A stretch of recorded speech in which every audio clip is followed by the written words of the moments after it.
Today's show, we're talking about the Detroit Lions rookies reporting for training camp today. That is great news. And in a couple days, the veterans are reporting as well. And we're about really to get into it. It's going to be all Lions all the time with real legit news taking place. Finally, right? Finally, you guys are getting the information that you want because it's been a lull period. We all know about the lull period. We've been doing this for a long time, and so now we're excited to get real information. So we're going to get into that. A dumb trade rumor regarding David Montgomery. We'll just touch on that really quick so you guys don't freak out when you see the article. We'll also talk about training camp. It's all about that, right? St. Brown, he's getting some love from ESPN. Well, some think it's love, some think it's not. Hey, that's what it's all about in today's video. But before we jump into this bad boy, if you want the Lions to win a Super Bowl, go ahead and hit that like button. It is guaranteed. If we get to 300 likes, the Lions will win a Super Bowl. Let's go ahead and jump into the dumb trade rumor here. We're going to start with David Montgomery from the Matthew Schmidt of SI.com. It says, Montgomery's ground and pound style will surely wear his body down quicker than a halfback who relies mainly on his speed like Gibbs, so he may not have many incredible productive seasons left. Heck, he saw a dip in efficiency this past year. It may have served Detroit will actually consider a trade for Montgomery, who definitely holds some value around the league at the moment. There would be plenty of teams willing to add him to their backfield, so the Lions could reap a decent haul for the Iowa State product. I don't even know why I got to keep doing this stuff, folks. We're not trading David Montgomery. We're not trading Jamison Williams. We're not trading Taylor Decker. We're not trading Penei Sewell. We're not trading Jared Goff. We're not trading Jahmyr Gibbs. We're not trading Brian Branch. We're not trading Terrion Arnold. We're not trading our stars. This has been the weirdest offseason, I swear, in regards to trades. Every day I'm seeing a star getting traded on a rumor mill in the articles. It's not happening. I don't see it happening. The Lions are trying to win a Super Bowl. We just gave him an extension. Yes, his production dipped. He was injured last year. And we have a Jahmyr Gibbs. That's the whole point. And they're going to use Gibbs, by the way, more at wide receiver as well. That'll open it up more for David Montgomery. I.e., there you go. Again, go ahead and smash that like button. Let's get to 300 likes in this video. It helps the Lions get to the Super Bowl. Amon-Ra upside, Saint down. He's right side up right now on Cheerios as he's put on the box in the upside down image because he is a GOAT when he decided to go upside down and score that touchdown. Huge shout out to Amon-Ra St. Brown getting on the box of Cheerios. The Lions are getting a lot of love this year, last year, and we're getting a lot of media attention. And when you're upside down, that's great. And I think it's awesome. I love this. I love seeing St. Brown put on a Cheerio box. I love the idea that, we're getting our players that has personalities, and we're seeing that, and that's how we get this team to go to the next level. But St. Brown was getting love. Some think it's love, some think it's not, from ESPN. So the former fourth-round pick moved up one spot in this year's ESPN poll of wide receivers as he was ranked as the sixth best NFL wide receiver, St. Brown. Last year, he had 115 receptions for 1,263 yards, 12 touchdowns, and an 11.0 average. This is what the executives were saying. He says, he doesn't have the size, but he has the high-value traits: feet, hands, instincts, run after catch, competitive toughness, an NFC executive told ESPN. He's an elite football instinct for his position, NFL coordinator explained, understands how to attack leverage, runs hard every play, plays inside and outside, makes all the tough catches on the high leverage downs blocks, plays physical. The only thing he doesn't do is win outside the red line, close to the sideline, but that's not how the game works anyways. St. Brown getting a lot of love. Now, I've seen some people saying that he should be higher. There's a ton of wide receivers in the NFL, and it really depends on what type of wide receiver you like, right? It is a taste of flavor. It is kind of like ice cream.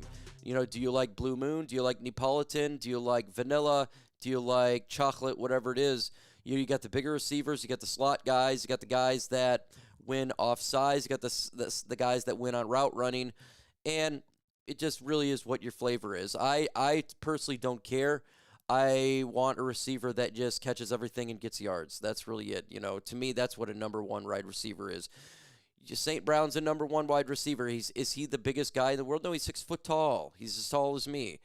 But he puts up it doesn't matter. He's getting it, right? He's getting it done. So some people like the DK Metcalfs. Some people like the Calvin Johnsons. Some people like the Hollywood Browns. Some like the St. Browns. It's just your flavor. But St. Brown deserves the love. And 6th best, hey, I'm fine with that. If you want to put him the 5th best, I'm fine with that. There's a ton of receivers just an absolute ton of receivers in the NFL. And it's a position that there's a lot of elite value at. There just is. And that's just the facts of the matter of the situation. And I love it. So question for you. Where do you rank Amon-Ra St. Brown in the NFL at wide receiver? Do you have him the best? Put him at 1. Do you have him at worst? I don't know. Put some number in there because there's a ton of receivers in the NFL. Let's go ahead and get into rookies as they are reporting to training camp. Now, as I'm recording this is 10 in the morning.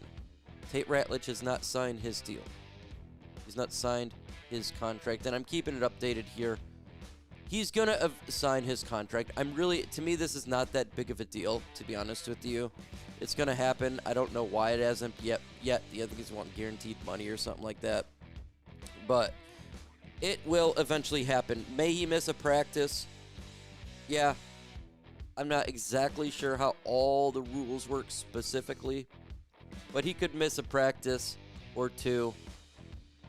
But the rookies are all, besides him, are all good to go. And I'm not too worried about it as the rookies report a couple days before the veterans, and they'll eventually get his stuff worked out, and everything will work great right there.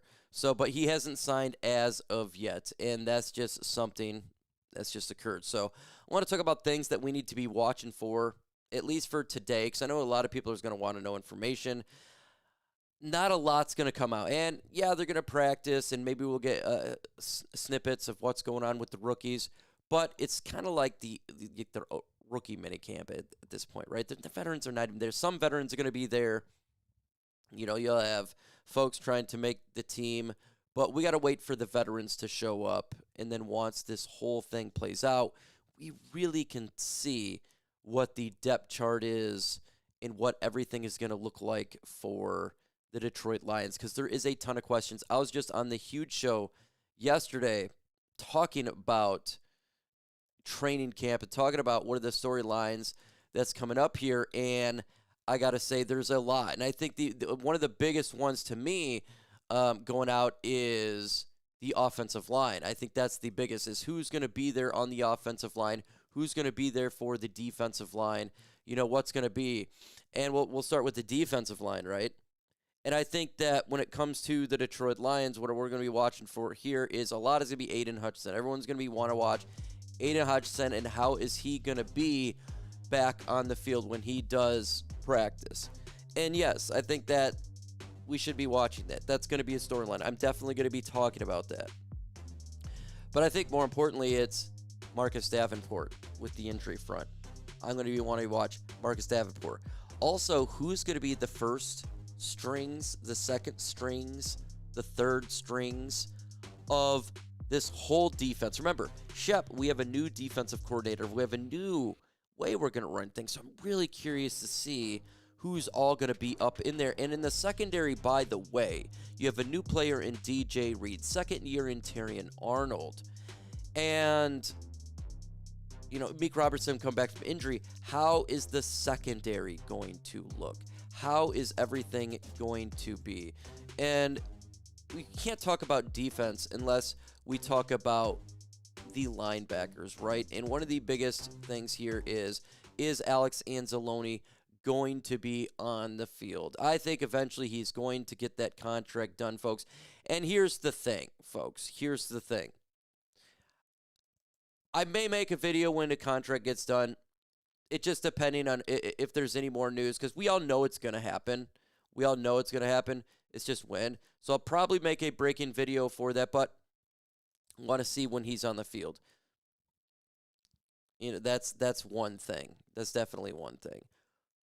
What is something that you're looking for training camp? Next, we're going to talk about the offense here really quick and what to watch for. And I think, to me, it's the offensive line that is the biggest here. I don't know why Alex Anzalone is on there, but the offensive line, why it's going to help out the run game. It's going to help out Jahmyr Gibbs. It's going to help out Jared Goff. Who is going to be starting on the offensive line?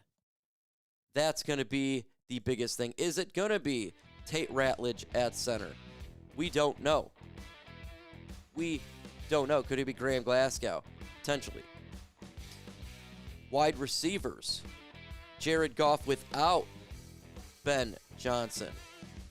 That's something that we got to be looking for. But I'm going to be watching a lot of Jahmyr Gibbs too, because he has spoken that he's going to be on the outside more. And I think that is going to be quite intriguing to John Morton's new offense. This new offense is, I don't know if it's really new. It's going to be some new plays, some new verbiage. But I can't wait to see Jahmyr Gibbs and David Montgomery on the field at the same time. How they do it, that's going to be awesome. I just can't wait to see that. That's intriguing to me. And we're about to find out. We're not going to get much today from the rookies. We're not going to get much today as they're just coming into camp. It's going to be super light. It will pick up as the days come along, especially when the veterans are in there and when we really start practicing with the pads on. When we really start hitting, I can't wait, because we're going to be doing daily updates for training camp. We'll be doing 2-a-days. Why is that? Because there's going to be so much information coming out. I have to go 2-a-days. That's just the way that it is going to be. So I'm ready for camp. Are you guys ready for training camp? Are you guys showing up for training camp? What are you excited to be watching for? With that said, folks, adios.